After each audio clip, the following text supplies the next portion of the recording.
கேரளாவில் இருக்கிற ஒரு சின்ன கிராமம், ஒரு அழகான ஃபேமிலி. ஊரில் எல்லாருக்கும் அவங்க மேலே ஒரு தனி மரியாதை.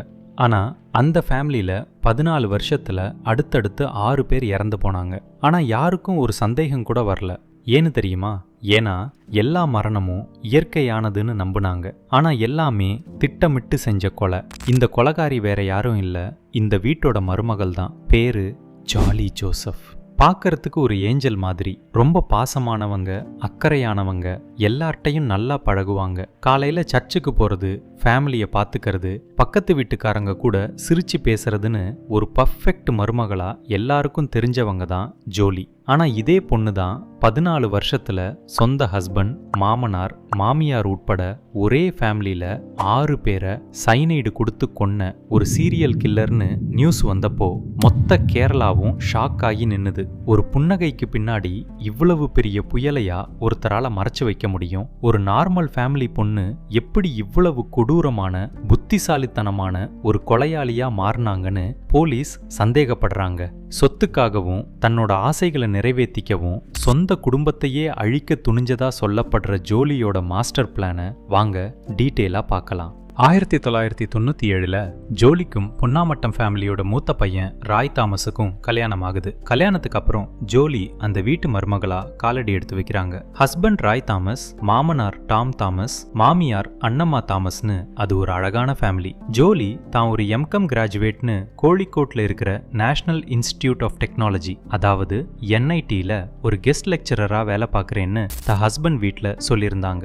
தினமும் காலையில நீட்டா ட்ரெஸ் பண்ணிட்டு கார்ல NITக்கு போற மாதிரி கிளம்பி போறத ஒரு பழக்கமாவே வச்சிருந்தாங்க. இதனால படிச்ச வேலைக்கு போற ஒரு மருமகள் கிடைச்சதுல பொன்னாமட்டம் ஃபேமிலிக்கு ரொம்ப பெருமை. ஆனா போலீஸ் இன்வெஸ்டிகேஷன்ல ஒரு ஷாக்கிங்கான தகவல் வெளியாச்சு. ஜோலி NITல ஒரு நாளும் வேலை செஞ்சதே இல்லை. அவங்க டிகிரி முடிச்சிருந்தாலும் வேலைக்கு போறேன்னு பொய் சொல்லிட்டு ஒவ்வொரு நாளும் ஒரு ஃபேக் வாழ்க்கைய வாழ்ந்து வந்திருக்காங்க. காலையில கிளம்பி போய் ஒரு பியூட்டி பார்லரோ இல்ல வேற எங்கேயாவது டைமை ஸ்பெண்ட் பண்ணிட்டு சாயங்காலம் வீட்டுக்கு வரத வழக்கமா வச்சிருந்ததா விசாரணையில தெரிஞ்சது. இந்த டபுள் லைஃப் பல வருஷமா யாருக்குமே தெரியாம பயங்கர ரகசியமா மெயின்டைன் பண்ணியிருக்காங்க. யோசிச்சு பாருங்க, வெளியில இருந்து பார்க்க ஒரு ஹாப்பி ஃபேமிலி. ஆனா அந்த 4 சவத்துக்குள்ள ஜோலியோட மனசுல ஒரு டெரஃபையிங் பிளான் உருவாகிட்டு இருந்திருக்கு. அந்த பிளானோட முதல் டார்கெட் அவரை மகளா பார்த்த மாமியார் அன்னம்மா தாமஸ் தான்னு சொல்லப்படுது. அன்னம்மாவோட மரணத்துக்கு அப்புறம் 6 வருஷம் ஓடிருச்சு. அந்த 6 வருஷத்துல பொன்னாமட்டம் வீட்டோட நிர்வாகம் கொஞ்சம் கொஞ்சமா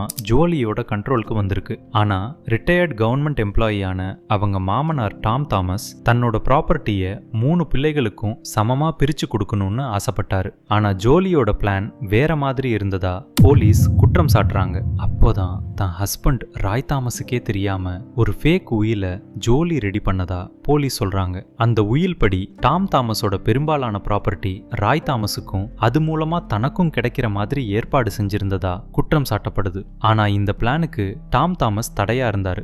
ஆகஸ்ட் 26, 2008 அன்னைக்கு டாம் தாமஸுக்கும் அன்னம்மாவுக்கு கொடுத்த மாதிரியே விஷம் கலந்த சாப்பாடு கொடுக்கப்பட்டதா சொல்லப்படுது. அதை சாப்பிட்ட கொஞ்ச நேரத்திலேயே அவரும் மயங்கி விழுந்து இறந்துட்டாரு. அன்னம்மாவோட மரணம் மாதிரியே இதுவும் ஒரு ஹார்ட் அட்டாக்கா இருக்கலாம்னு ஃபேமிலி நம்பிடுச்சு. 6 வருஷ கேப்ல நடந்ததால யாருக்குமே இந்த 2 மரணத்தையும் கனெக்ட் பண்ணி பார்க்க தோணல. இந்த 2வது மரணத்துக்கு அப்புறம் அந்த ஃபேக் உயில் மூலமா ஃபேமிலியோட மேஜர் ப்ராப்பர்ட்டி எல்லாம் ஜோலியோட கண்ட்ரோலுக்கு வந்ததா போலீஸ் தரப்பு சொல்லுது. டாம் தாமஸ் மரணத்துக்கு அப்புறம் ஹஸ்பண்ட் ராய் தாமஸ் ஜோலியோட பிளான்களுக்கு ஒரு தடையா மாற ஆரம்பிச்சாரு. ராயோட குடிப்பழக்கம் அதிகமாகுது. ஜோலியோட செலவுகளை அவர் கேள்வி கேட்க ஆரம்பிக்க 2 பேருக்கும் சண்டை முத்திருச்சு. அது மட்டும் இல்லாம ராய் தாமஸோட கசினான ஷாஜுங்கிறவர் கூட ஜோலிக்கு ஒரு நெருக்கம் ஏற்பட்டிருக்கு.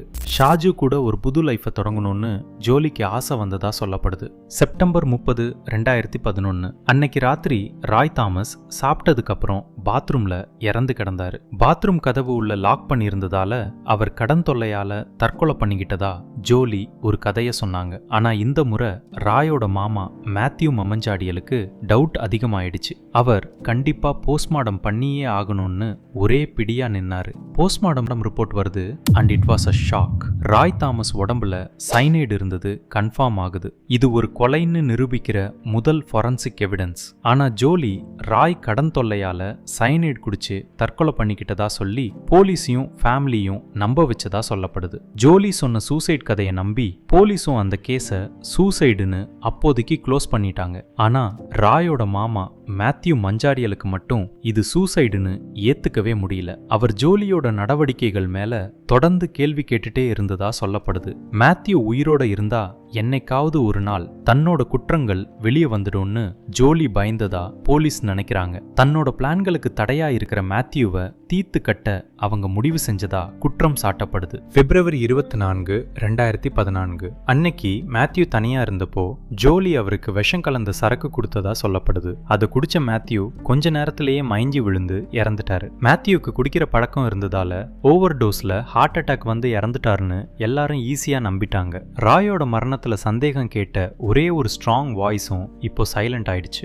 மேத்யூவோட மரணத்துக்கு அப்புறம் ஜோலியோட ஃபுல் அட்டென்ஷனும் ஷாஜு மேல திரும்புது. ஷாஜுவை கல்யாணம் பண்ணிக்கிட்டு ஒரு புது லைஃபை தொடங்கணுங்கிறது தான் அவங்களோட கோலா இருந்ததா போலீஸ் சொல்றாங்க. ஆனா அந்த கோலா அடைய 2 உயிர் தடையா இருந்துச்சு. ஷாஜுவோட 2 வயசு பொண்ணு அல்ஃபின், அப்புறம் ஷாஜுவோட மனைவி சிலி. ஃபர்ஸ்ட் குழந்தை அல்ஃபினை டார்கெட் பண்றாங்க. மே 1, 2014 ஒரு ஃபேமிலி ஃபங்க்ஷன்ல அந்த குழந்தை அல்ஃபினுக்கு பிரெட்ல சைனைடுவை தடவி ஜோலி கொடுத்ததா சொல்லப்படுது. அதை சாப்பிட்ட குழந்தை மூச்சு திணறி இறந்து போச்சு. சாப்பாடு தொண்டையில சிக்கிக்கிட்டதால தான் குழந்தை இறந்துச்சுன்னு சொல்லப்பட்டது. சிலியோட நம்பிக்கையை ஜெயிச்சதுக்கு அப்புறம் ஜனவரி 11, 2016 ஒரு டென்டல் கிளினிக்கு போனப்போ சிலிக்கு ஜோலி சைனைடு கடந்த தண்ணியை கொடுத்திருக்காங்க. தண்ணியை குடிச்ச சிலி ஜோலியோட மடியிலேயே மயங்கி விழுந்து இறந்துட்டாங்க. சிலிக்கு வலிப்பு நோய் இருந்ததா ஒரு கதையை கட்டி விட்டதால அதுவும் ஒரு நேச்சுரல் டெத்தா தான் பார்க்கப்பட்டுச்சு. சிலி இறந்து 1 வருஷத்துக்குள்ள ஃபேமிலி சம்மதத்தோட ஷாஜுவும் ஜோலியும் கல்யாணம் பண்ணிக்கிட்டாங்க. பல வருஷமா அமெரிக்கால செட்டில் ஆன ராய் தாமஸோட பிரதர் ரோஜோ தாமஸுக்கும் சிஸ்டர் ரெஞ்சி தாமஸுக்கும் அவங்க ஃபேமிலியில நடந்த இந்த தொடர் மரணங்கள்ல ஒரு பெரிய டவுட் இருந்துட்டே இருந்திருக்கு. குறிப்பா ராயோட போஸ்ட்மார்ட்டம் ரிப்போர்ட்ல சைனைடு இருந்தது தெரிஞ்சதும் அப்பாவோட ப்ராப்பர்ட்டி ஃபேக் உயில் மூலமா ஜோலி பேர்ல மாத்தினதும் அவங்க சந்தேகத்தை அதிகமாக்குச்சு. 2019 ரோஜோ தாமஸ் கேரளாவோட கோழிக்கோடு மாவட்ட எஸ்பி கிட்ட ஒரு கம்ப்ளைண்ட் கொடுத்தாரு. இந்த கம்ப்ளைண்ட் அடிப்படையில கேஜி சைமன் தலைமையில ஒரு ஸ்பெஷல் இன்வெஸ்டிகேஷன் டீமை ஃபார்ம் பண்ணி விசாரணையை ஆரம்பிக்கிறாங்க. மரணங்கள் நடந்து பல வருஷம் ஆனதால தடயங்கள் அழிஞ்சிருக்கும்னு நினைச்சாங்க. அதனால கேஜி சைமன் ஒரு அதிரடி முடிவெடுத்தார். பல வருஷத்துக்கு முன்னாடி புதைச்ச கல்லறைகளை தோண்டி பாடிஸை எடுத்து திரும்பவும் போஸ்ட்மார்ட்டம் பண்ணணும். வாட்டமூ கோர்ட் பர்மிஷனோட பலத்த பாதுகாப்புக்கு நடுவுல கல்லறைகள் தோண்டப்பட்டுச்சு. அந்த நிமிஷம் கூடத்தாய் கிராமத்தையே உழுக்குச்சு. கல்லறைகள்ல இருந்து எடுத்த சாம்பிள்ஸ் ஃபாரன்சிக் டெஸ்ட்டுக்கு அனுப்பப்படுது. அந்த டெஸ்ட் ரிசல்ட்ஸ் கேஸோட போக்கையே மாத்துச்சு. ராய் தாமஸ் மற்றும் சிலியோட உடல்கள்ல சைனைட் தடயங்கள் இருக்கிறது ஏற்கனவே கன்ஃபார்ம் ஆகி இருந்துச்சு. பல வருஷம் பழமையான மற்ற உடல்களோட சாம்பிள்ஸ்ல சைனைட் கண்டுபிடிக்கிறது கஷ்டமா இருந்துச்சு. சில ரிப்போர்ட்ஸ்ல சைனைட் இல்லைன்னு வந்துச்சு. இருந்தாலும் கிடைச்ச தடயங்கள், வாக்குமூலங்கள், சூழ்நிலை சாட்சியங்களை வச்சு போலீஸோட முழு சந்தேகமும் ஜோலி மேல திரும்பிச்சு. விசாரணையில ஜோலிக்கு சைனைடை சப்ளை பண்ணது MS மேத்யூங்கிற ஒரு உறவினர்னும் அதுக்கு ஹெல்ப் பண்ணது பிரஜிகுமார்ங்கிற ஒருத்தர்னும் குற்றம் சாட்டப்பட்டுச்சு. அக்டோபர் 5, 2019 போலீஸ் ஜோலியோட வீட்டுக்குள்ள அதிரடியா நுழைஞ்சு அவங்கள அரெஸ்ட் பண்றாங்க. முதல்ல மறுத்தாலும் பல மணி நேர தீவிர விசாரணைக்கு அப்புறம் ஜோலி உண்மையை கக்கினதா போலீஸ் சொல்றாங்க. சொத்துக்காக தன் இஷ்டப்படி வாழ்றதுக்காக தன்னோட ஃபேக் ஐடென்டிட்டியை மறைக்கிறதுக்காக இந்த கொலைகளை செஞ்சதா போலீஸ் குற்றம் சாட்டினாங்க. ஜோலி ஜோசப், அவரோட கூட்டாளிகள்னு சொல்லப்படுற MS மேத்யூ மற்றும் பிரஜிகுமார் கைது செய்யப்பட்டாங்க. ஜோலி ஜோசப் அரெஸ்டான நியூஸ் காட்டு தீ மாதிரி பரவுச்சு. கொலை, சதி திட்டம், போலி ஆவணம் தயாரிச்சதுன்னு பல செக்ஷன்ஸ்ல ஜோலி மேல கேஸ் ஃபைல் பண்ணாங்க. இந்த வழக்கு விசாரணை இப்போ கோழிக்கோடு கோர்ட்ல நடந்துட்டு இருக்கு. சமீபத்துல ஜூன் 2026 கூட ஜோலி ரெடி பண்ணதா சொல்லப்படுற அந்த ஃபேக் உயிலை செக் பண்ண ஃபோரன்சிக் எக்ஸ்பர்ட்டை சாட்சியா விசாரிக்க கேரளா ஹைகோர்ட் அனுமதி கொடுத்தது. இந்த கேஸ்ல இது ஒரு முக்கியமான மூவ். இந்த வழக்குல நூத்துக்கணக்கான சாட்சிகள் விசாரிக்கப்பட்டு வராங்க. ஆனா சிலர் பிறல் சாட்சியாகவும் மாறி இருக்காங்க.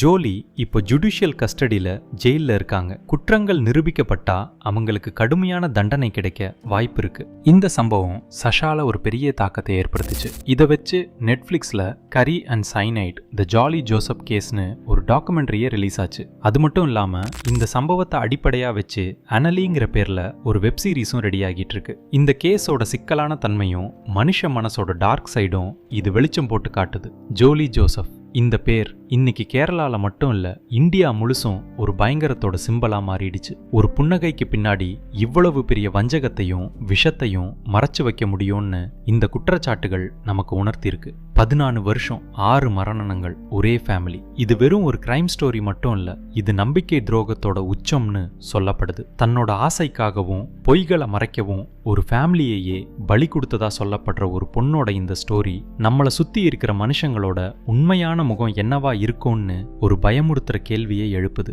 நாம பார்க்குற ஒவ்வொரு புன்னகையும் உண்மையானது தானா? இந்த கேஸ் இன்னும் முடியல. கோர்ட் தன்னோட இறுதி தீர்ப்பை கொடுக்கும். ஆனா ஜோலிங்கிற ஒரு பொண்ணு சமூகத்தோட மனசாட்சியில ஏற்படுத்தின வடு என்னைக்கும் மாறாது. பேராசை ஒரு மனுஷனை எந்த எக்ஸ்ட்ரீமுக்கு வேணாலும் கொண்டு போகுங்கிறதுக்கு ஜோலி ஜோசப்போட இந்த கேஸ் ஒரு ரத்தம் தோய்ந்த சாட்சியா எப்பவும் நிலைச்சு நிற்கும்.